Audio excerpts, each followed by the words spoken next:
just 35% from three after a couple years in the 40s. Howard misses that. Ryan Howard or Alicia Gray, I think Ryan Howard, airballs a shot to win the game late. It lands in Angel Reese's lap, and collectively the whole world said, yeah, she ain't making that. Collectively, the whole world said, oh, Angel Reese has it? Oh, and it's a layup? Yeah, she's breaking that. And lo and behold, point blank range to win the game, we get a classic Angel Reese pray up. And Atlanta continues to own the offensive glass here in the fourth quarter. Great ball. You failed. Loser! I don't even play basketball and I would have made that shot. And even if I didn't make that shot, I'd have did something funny. You know, I'd have did something funny. Came something was like, hey, let's all do this whole Cody hand point. Welcome back to WNBACORE. Today, the WNBA spotlight is once again on Caitlin Clark and Angel Reese after a dramatic moment that has fans talking. A missed game-winning layup, a surprising reaction, and what appeared to be a laugh from Clark have sparked a wave of reactions online. Did Clark really mock Reese, or was there more to the moment than meets the eye?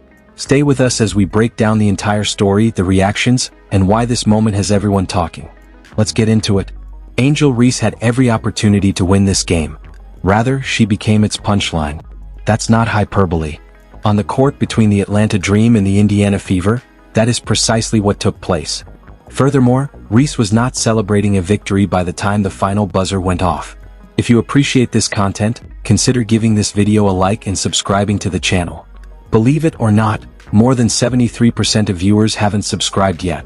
It's free and only takes a second, but it means the world to us. So, did you subscribe already? Great.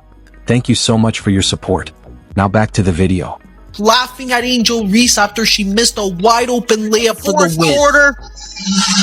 Great board, just could not convert it. Was pushed under the hoop just enough to not have a great angle. To OT we go. Caitlin Clark passed her grinning on her way to yet another noteworthy victory.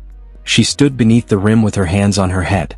This 95-minute basketball game provides you with the whole blueprint for understanding why this rivalry won't go away. And by the next morning, even non-WNBA fans were discussing it since it had so many turns. Reese, you had me laughing at you, girl. I told you, Angel Reese is a pure bum, the worst kind. Angel Reese is the type to steal the trash off your curb and try to see if she can go put it in her refrigerator. The girl can't make a layup to save her life. She missed like 7 layups in the first quarter. Meanwhile, me, the GOAT, Caitlin Clark, I'm putting on shows every single night. 26 points, 9 assists. Caitlin Clark and the Indiana Fever humiliate Angel Reese. Or maybe Angel Reese just humiliated herself. As the Indiana Fever go on to win 29 points, 9 assists. Am I looking like that? This didn't start as some heated back and forth between two players who already despise one another. So, let's start at the point where things truly got physical. Simply put, it began with Reese being tested on defense. Reese was all over Clark when she pulled up from deep off the dribble halfway through the first quarter, contesting as hard as she could. Nevertheless, the shot went past the net anyway, setting a tough tone for the defense right from the opening stretch. Because she was crap in this game. A bag of crap. She was awful. Angel Reese was terrible. Speaking of terrible, Angel Reese never beating the allegations. This was to open the game. With Reese leaking out, finds her. Lee Sheet. That was awful. Wow, that was awful. One more good time. It did a... Yeah. Yikes. Holy moly. Even if no one is aware of it at the time, that is the kind of situation that might subtly irritate a defender. Defensively, you do everything correctly. Even if you are in a good position to contest the shot, the ball still enters. That must hurt a little for a competitor like Reese, who takes great satisfaction in being aggressive and rough. Clark laughing at Angel Reese for missing the game-winning layup. Helen Keller could have made the layup. It was the fucking second layup that she missed. She missed a wide open drive in the first quarter, and then she misses the game-winning layup. And then, of course, we have the halftime crew just glazing Angel Reese, making it seem like she's a better player than Kelsey Mitchell, making it seem like she's a better player than Caitlin Clark. And Angel Reese with the total brick of a three-pointer. No wonder why they left her wide open, misses the layup. Look of disappointment on both her coach and teammates' face when she missed the game-winning layup. At least Angel was honest at halftime with Holly. I was a little bit impressed by that, where she was like, hey, I am playing like shit right now. I really got to step it up. I will say she is good on defense. She's always good on defense. She's a rebound machine, but she shouldn't shoot the ball so much. This photo just like needs to be. A few possessions later, Reese and Clark scrambled for the loose ball below the rim after Ryan Howard's attempt went up and missed. At that point, Reese pushed her forearm directly into Clark's neck to keep her away from the ball rather than simply boxing out like in a typical rebounding battle. When two players jump simultaneously and collide on the way down, it's not just a casual bump or accidental contact. It was a purposeful, obvious thrust to the neck, the kind of motion that is automatically marked in practically any other physical competition. Furthermore, officials could not argue they missed the angle because this did not occur in a crowd or off in a corner. It took place immediately in front of two officials who were standing in the paint in plain view under brilliant arena lighting with cameras capturing every moment of it from various angles. With her arms extended, Clark turned to the referees right away, seemingly pleading for the whistle. It was obvious to anyone watching at home. In a skirmish for a basketball, she was struck in the neck, which is as textbook a foul as it gets at any level of the sport. The officials did nothing but stand, nothing at all, not even a whistle or review. Reese didn't even care to see if a call was coming in. So, she knew she got away with it with the same attitude she would have had following a standard defensive rebound. She simply turned around and continued playing as if nothing had occurred, jogging right back up the floor.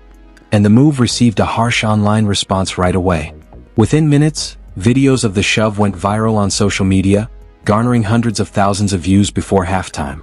Fans who often attempt to remain impartial in this rivalry, those who maintain that they simply want to watch superb basketball without taking sides, were unable to defend what they had just witnessed.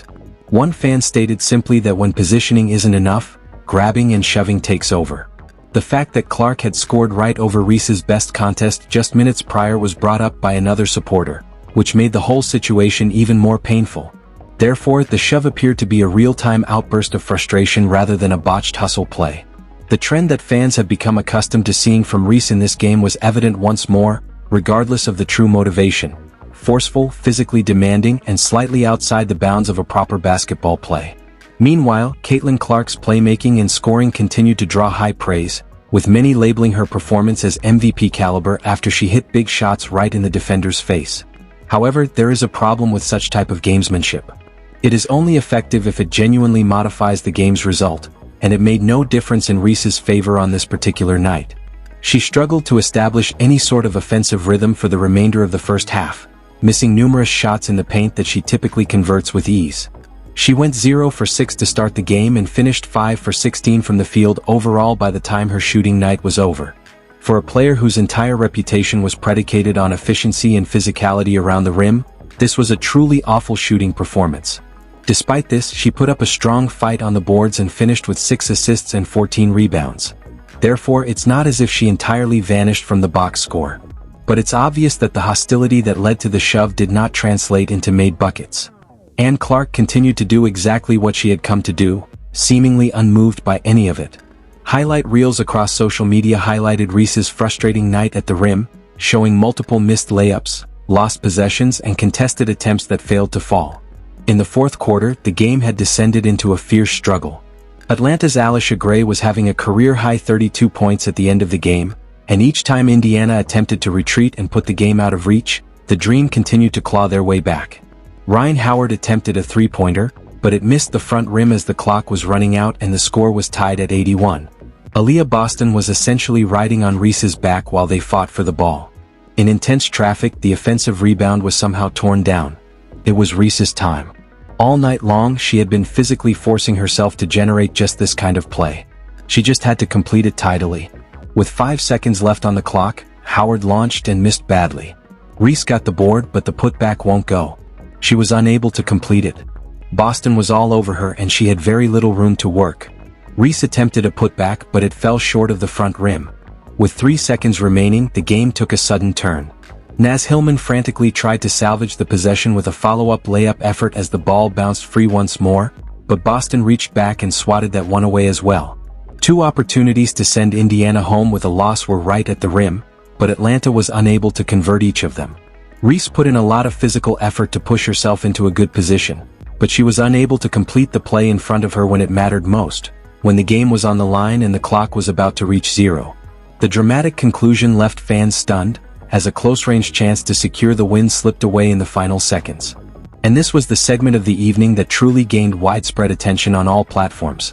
Reese was mobbed by teammates who were attempting to comfort her after the lost opportunity as she stood beneath the basket in obvious shock. The footage showed Clark making her way back to the Fever bench. She was grinning. She was obviously amused by the scene that had just taken place in front of her, as evidenced by her genuine chuckle rather than simply a tiny courteous smile. Perhaps it was a respite from a period of physically demanding basketball. Since the game was still far from over, this is where things could have gone drastically wrong for Indiana. Both teams were obviously exhausted and playing almost exclusively on passion and adrenaline at that point in the game, which went into overtime after regulation finished in a draw. Ryan Howard was sent to the free throw line for 3 tries after referees ruled a foul on Clark with roughly 10 seconds remaining in overtime when Indiana was holding on to a narrow lead. Indiana contested the call right away, and even the broadcast team covering the game publicly stated that they anticipated the ruling being reversed after officials reviewed the replay. It appeared to be soft. It appeared to be the exact type of call that in a situation like that is almost always reversed. Rather, authorities returned to the monitor, examined it, and continued to uphold the foul. In the flash of an eye, the comfortable Fever lead was reduced to just 2 points as Howard composedly walked up and made all 3 free throws without missing. For a brief moment, it appeared as though the referees were going to give Atlanta a path back into a game in which they had no right to be competitive after they had just minutes earlier blown 2 point-blank chances to win it outright in regulation. In order to halt the clock and attempt to prolong the game, Atlanta was forced to foul right away, and Clark was the target of the foul. With 9.8 seconds left, she went to the line and made both free throws without hesitation, extending the advantage to 4 points at 95-91. Atlanta had one last possession to attempt a frantic move down the floor, but in OT, referees upheld a dubious foul call on Clark, which momentarily allowed the Dream to steal the entire game. During that span, every break that might have gone against Indiana happened at some point, but Clark and the Fever managed to win when it mattered most. Those who are seeing this rivalry play out week after week should find that to be the most memorable element. Not only did Clark outperform Reese on the stat sheet, 26 points and 9 assists in contrast to Reese's poor shooting performance. In order to leave that building with the outcome they desired, Indiana had to withstand a harsh whistle, a hard physical matchup, and a true second chance for Atlanta to steal the victory late in the game. Commentators highlighted how Caitlin Clark delivered when it counted most, anchoring her team down the stretch while Angel Reese struggled with her finish despite bringing high physical intensity. Fans shouldn't ignore the larger picture that lies beneath all of this conflict. Every one of these head-to-head games has significant importance beyond the rivalry narratives because both of these teams are entrenched in a serious postseason drive. A victory here would have had a big impact on Atlanta's place going forward as they entered the game looking to reduce the standings gap. Rather, they lost after squandering a crucial late-game chance, and Indiana continued a run in which they have now won the vast majority of their games. You begin to see why this particular game felt more significant than a normal mid-season encounter when you consider the physical toll these two teams continue to take on one another each time they play. Missing a wide-open layup or a game-deciding bucket under the rim is a tough outcome for any player at any level of basketball. While Angel Reese posted impressive total numbers with 15 points, 14 rebounds, and 6 assists, her 5-4-16 efficiency from the field, 31%, became a major point of discussion. This defeat hurts Reese in ways that go beyond a single poor shooting performance on the scoreboard. With just a few seconds remaining in a tied game, she had the perfect moment. An offensive rebound, the kind of play that in a rivalry like this one is remembered for years. She left as the player who pushed her way into position but was unable to finish when the time came, rather than as the person who delivered the physical edge and then completed the task with a game-winning bucket. In contrast, Clark did not receive the advantage of a call after taking a shot to the neck. In a rivalry that has been characterized by high intensity and controversy at nearly every turn since these two joined the league, this night's events at the rim in the closing seconds of the game ultimately mattered more than all of that noise.